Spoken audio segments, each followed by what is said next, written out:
बेटा ये क्वेश्चन है एपी का। तो इस एपी के क्वेश्चन में क्या दिया है, टोटल कितने टर्म है, 2n टर्म है। इवन प्लेसेस में जो टर्म है उनका सम है 40।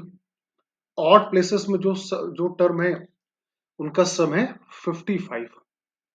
If the first term exceed the last term by 27, n की वैल्यू पूछी गई है। आपको अगर लगता है कि ये एक सिंपल क्वेश्चन है तो आप अपने आप ट्राई करिए इसको लगाने के लिए। 2 मिनट पॉज कर दीजिए, पॉज करने के बाद ये क्वेश्चन आपसे लग जाना चाहिए। तो फिलहाल हम लोग इसको ट्राई करते हैं। तो इस क्वेश्चन को अगर देखो तो मतलब ये बोलना चाह रहा है कि जो टर्म 1 है, टर्म 2 है, से लेकर कहां तक, टर्म 2n तक है। तो ये बोलना चाह रहा है जो भी इवन प्लेसेस मतलब कौन, T2 प्लस T4 से लेकर T2n टर्म का सम कितना दिया है, 40। और वैसे ही T1 plus T3 plus T5 से लेकर T2n माइनस 1 टर्म का सम दिया है 55। ये भी n टर्म है और ये भी n टर्म लिखे हैं, दोनों n टर्म का सम लिखा हुआ है। तो काम करते हैं, एपी का फर्स्ट टर्म मान लेते हैं a और कॉमन डिफरेंस मान लेते हैं d। आपके पास कितने वेरिएबल, 2 वेरिएबल हैं और ये आपके पास 2 इक्वेशन है। आंसर आ जाना चाहिए, थोड़ा बहुत कैलकुलेशन होना चाहिए। आयु समझ में आ गया होगा।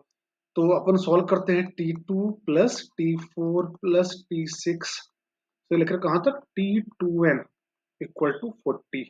T2 की value a plus D, T4 की वैल्यू a प्लस 3d से लेकर T2n की value a 2n minus 1 into D.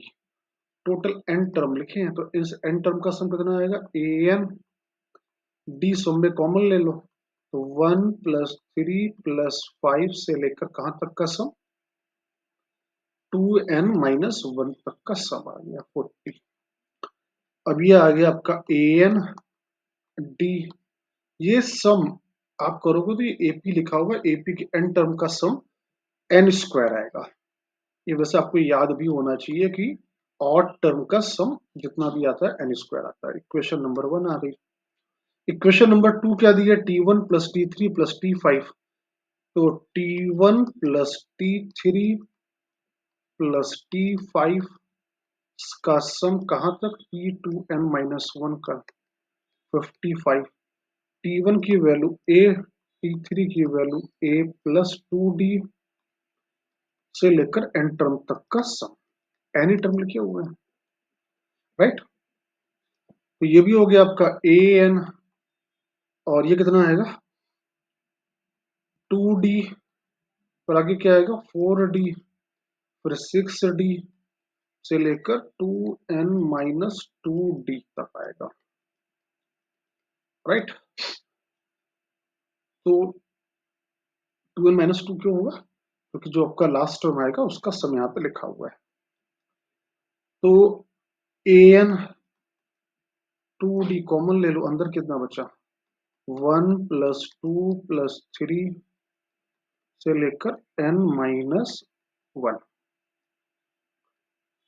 ये भी आपका एपी आ गया, एपी के n माइनस 1 टर्म का सम। तो an 2d और ये आ गया sum n into n plus 1 by 2 equal to 55।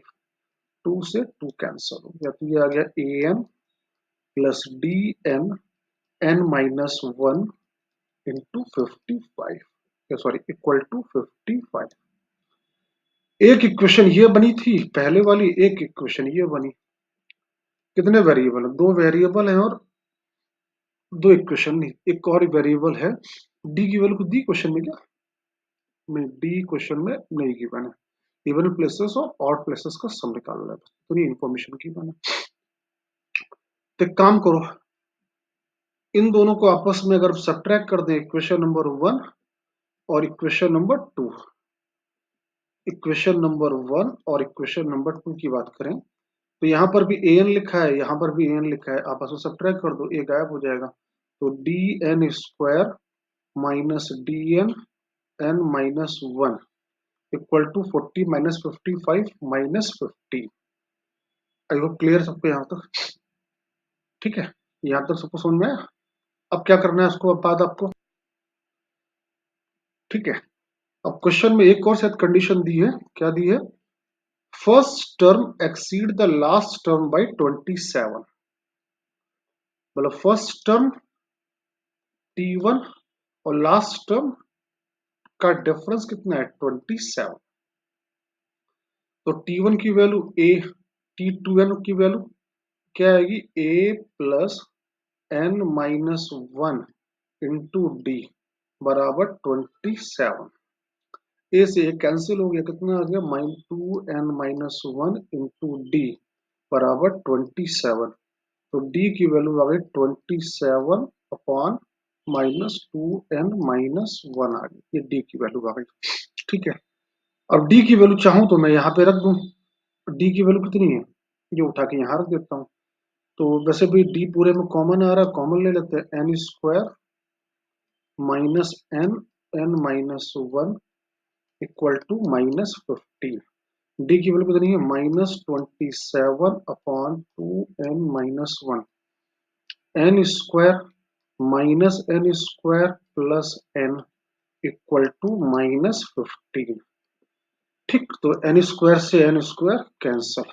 -27n बराबर -15, 2n-1 माइनस से माइनस कैंसल। तो 27n बराबर 30n माइनस 15। तो 3n बराबर 15, तो n बराबर आ गया 5। तो what have been asked in the question, क्या पूछा गया है?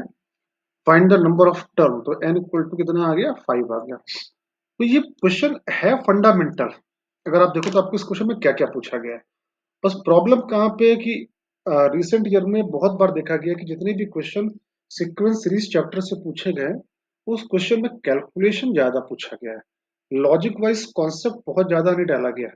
बस थोड़ा सा पेशेंस रखिए, अपना कैलकुलेशन ठीक करिए, आपका आंसर